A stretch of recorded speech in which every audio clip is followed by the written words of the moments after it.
there it is. Yeah.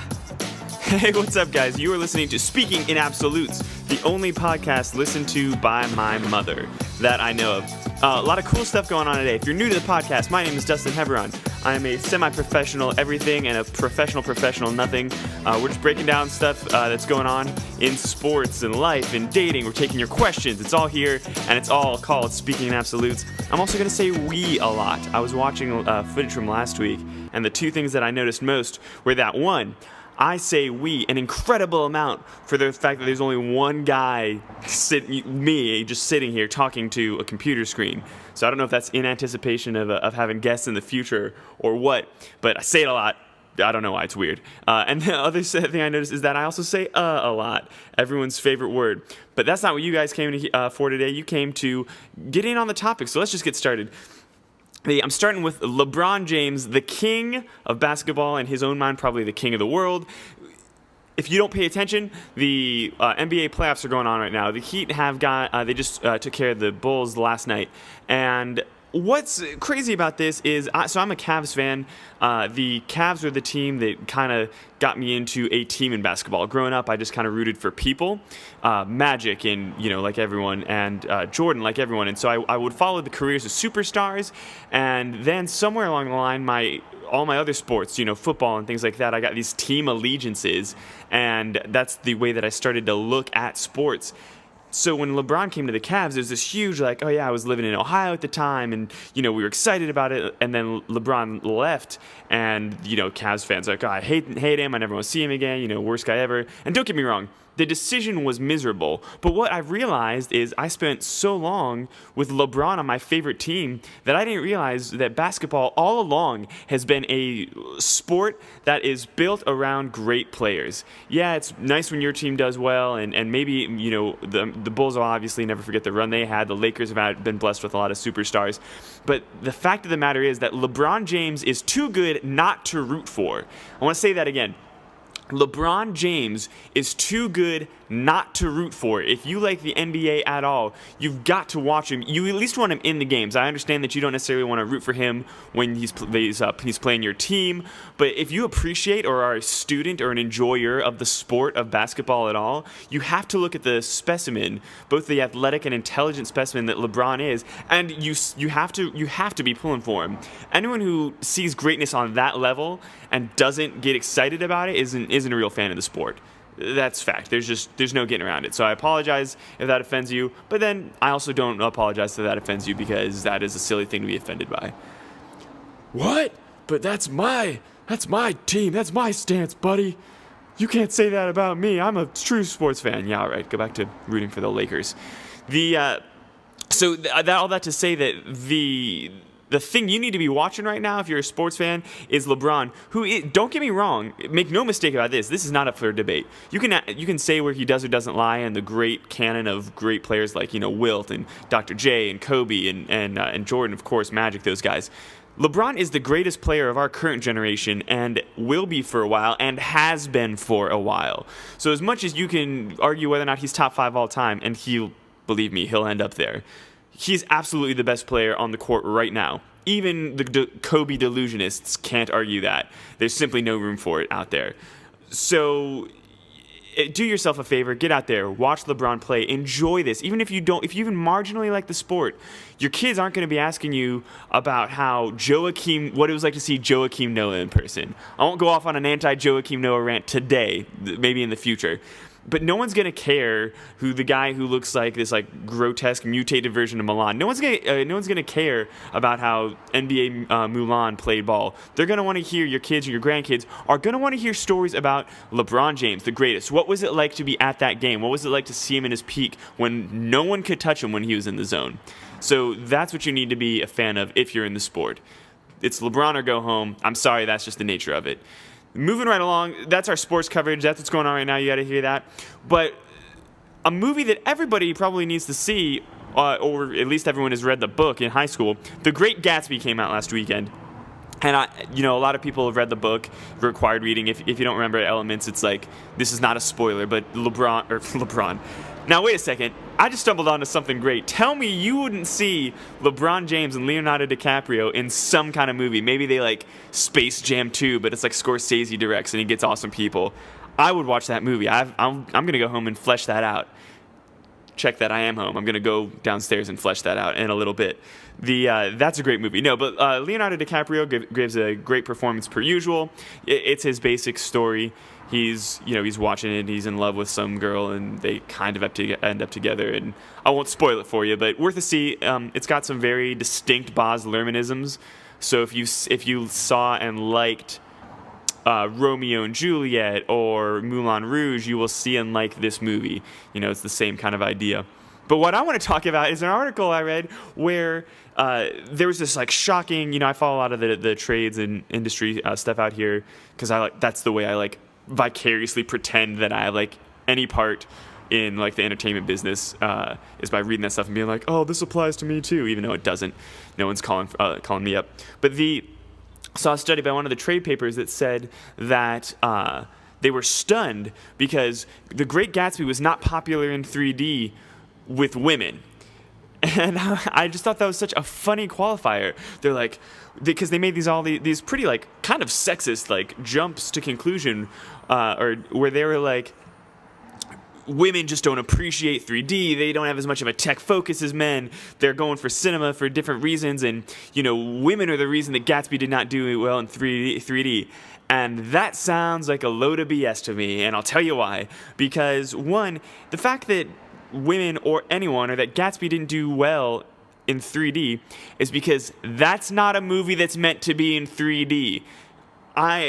Those of you who've spoken to me in person know I have a very anti-3D agenda.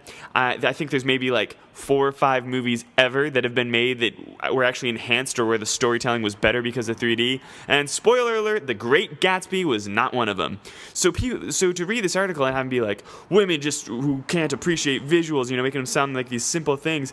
And that's because this movie, it has nothing to do with the fact that it's women seeing this movie or women not able to appreciate it. It's the fact that it is a terrible movie that is for 3D. Like, the movie is good overall. I enjoyed seeing it. But in terms of like movies where it's like, oh, I gotta see that in 3D. No way. It is nowhere near there. Especially when you consider that 3D on average is a 30 to 40% ticketing increase in price. So you're talking about paying a premium to see a movie that shouldn't have been done in 3D in the first place. So what I say to the film and entertainment industry is not, oh, this is women's problem because they can't appreciate the art. No, it's your problem for thinking that this movie or most movies need to be made in 3D. They don't. When Love Actually comes out in 3D, women aren't going to flock to and buy that, and it's going to have nothing to do with the fact that it's not a good story that women and men don't enjoy that movie. It's because you don't have to make everything in 3D. If more than 6 people listen to this podcast, I would be really excited because that's a good message to get out there for important people to hear. But instead, it's just my mom and a few other people. Hey, so mom and aunt and uncle and whoever else and third cousin Terry. I know you feel me on that, right? Dabbling back into kind of entertainment, I saw another article today and this is bad, by the way. If you want to know, like, I try to avoid a lot of the world news issues because there's better people to comment on them and know. But this is probably worse than like a lot of the things you've seen in the news lately. It turns out that rich people, so the wealthy, I don't have to explain what that is to you. Rich people have been going to a tour guide agency, I think it's called Dream Tours, where the idea is that their tour guides are exclusively disabled or handicapped. So rich people will go plunk down $1,000 a day so they can skip the lines at Disney World. Just take a second to have that sink in for you.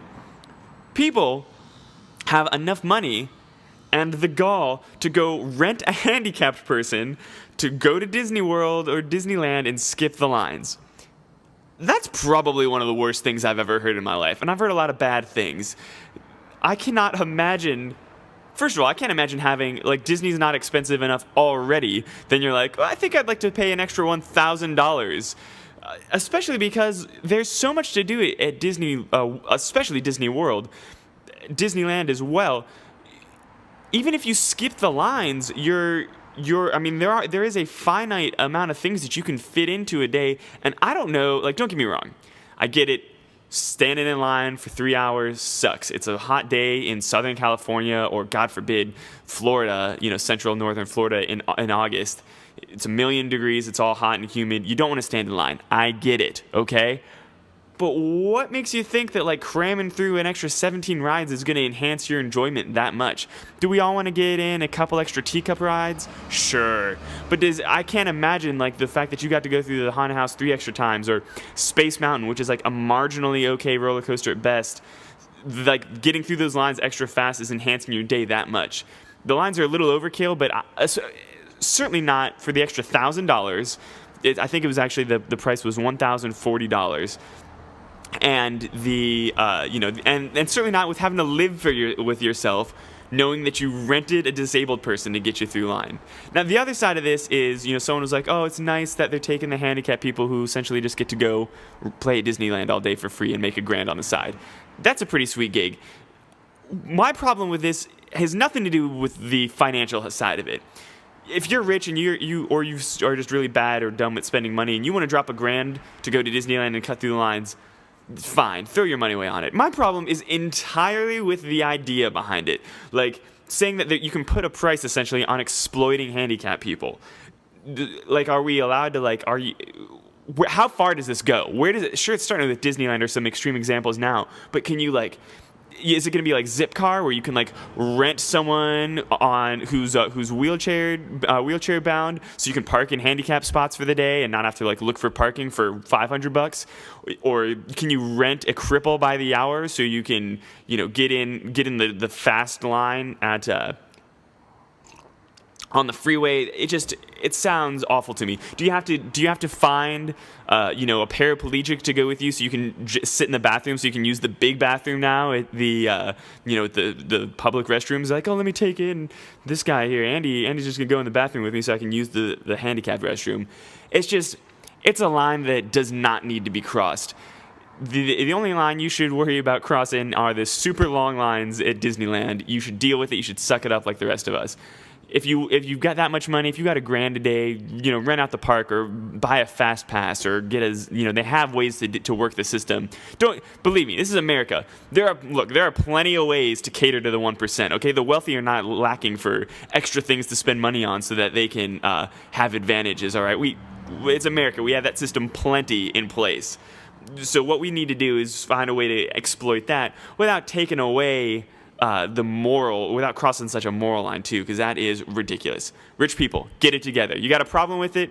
Hit me up. You can email me at dontaskdustin@gmail.com. You can tweet me, ocdustino, hashtag dontaskdustin, or speaking absolutes, or whatever. If you tweet me, I'll pretty much see it. So you got a problem with it, or you think you got a better take on why that's okay? Please hit me up. I want to hear about it. I want to know. I'm sipping a little coffee today. Nothing like an afternoon coffee to get your day going. We've also got to talk about something just to dabble back in sports for a second. So David Beckham retired today. For those of you who don't know, David Beckham is a legendary soccer player. He's played in European leagues, the English Premier League most notably. He came to MLS a while ago, as I'm sure all of you are aware. And I just want to say, so he's retired. He's done. He's got a spectacular legacy. All you have to do is go just YouTube David Beckham highlights, and you will see the career of a master who's really out there, really making the game live up to the beautiful game name that it's called. And what I want to say is, I'm going to mess up the years now. I want to say it was 2008, 2007, somewhere around there. The big to-do was the MLS, which was a struggling league. People forget this now. Major League Soccer is a national, an American-based soccer league, and it's not blown. Don't get me wrong. It's not blowing away the NFL or NBA or even the NHL in terms of ratings or where it's embraced, how it's embraced, or popularity. But it was a struggling league. This was a league that had 12 or 13 teams at the time and was getting by, but athletes were not getting paid what athletes usually get paid. The attention, the draw wasn't there. So MLS took a huge risk. They plopped down a huge amount of money to get David Beckham to play in the MLS. He played for the LA Galaxy, and it worked. Why I'm coming back to this is because today, definitively, with Beckham out of it, we can look back at where the MLS and where soccer in general in America, where popularity was 5 or 6 years ago, and we can say people kind of hate it. They're like, oh, he's hurt a lot, he's older, he's not a goal scorer, he's more of a facilitator, so he's not going to bring the big, showy sports center plays that people need. It's not going to work. You're spending too much money. The league's going to fold. Well, here we are, where player salaries have now jumped to where many more salaries are in 7-figure range for MLS players. MLS is getting TV contracts. The price for those TV contracts has gone up significantly. Attendance has gone up almost 3,000 people a game. Attendance overall is doubled at soccer matches, and Beckham, of course, can't take 100% credit, but to look back and say that experiment failed, you would have to be senile to do that. It has worked. I'm not going to say he saved the sport. Soccer has been gaining American popularity just in general. But to deny or doubt that experiment was a huge part of that, and a huger success, would just be foolhardy at this point. It's clearly worked. He's conquered it. He's done a great job, and everyone, myself included, who loves soccer and wanted to see it embraced more in terms of supporting even our national team, the U.S. national team, which Beckham can't play for, obviously, because he's British. It's just nice to see that it came out, and it's nice to be able to look back and give a middle finger and say scoreboard. Look at the numbers. The numbers do not lie. The MLS is doing much better. And ESPN is dying to get a stake of MLS games. There's a rumor that there are 19 teams now in the MLS. And I think Toronto was the expansion this year. There's a rumor going around that someone wants to add a second New York team to the MLS and pay as much as $100 million just for the privilege of entering the league. $100 million just to get into the league. That doesn't count anything else, stadium, all those other fees. When Beckham entered, it was $10 million. So you're talking about something that has gone up tenfold, literally tenfold, since Beckham has been there. He's a huge part of it, and as a soccer fan, it only makes things better. We're still years and years away from having players in the scale and the clout that the EPL does, but this is a step in the right direction, and we wish Beckham well during his retirement. We thank him for all he's done on and off the pitch. I want to get to a question. Just got a couple minutes left. Want to get to a question, and then we'll send you on your merry way. A question comes from Jennifer this week, Jennifer W., who said, what's the appropriate way for putting on eyeliner if you're in Fall Out Boy? And if I were really a committed sort of dude, I would probably go track down eyeliner and put it on and be hilarious. But I'm not doing that for two reasons. One, because half of this is a podcast that people can't see, so the visual will be lost. Actually, you know what? Wait a second. If you're on the podcast, I'm putting on eyeliner right now. If you're just listening to the audio-only version, I'm putting on eyeliner. And oh man, I look ridiculous. You really love and respect me now, don't you? Okay, video people, you know better. You can see I'm just sitting here drinking and hanging out, no eyeliner. But I think it's funny that Fall Out Boy, guys who characterized, pop punk's a weird thing in terms of, like, you get people who are, like, super like purist about it, like, oh, if you're popular, you're selling out. You have other people who don't realize that in pop punk is short for popular punk. It's poppier, it's catchier than the Ramones and some of the older pop acts.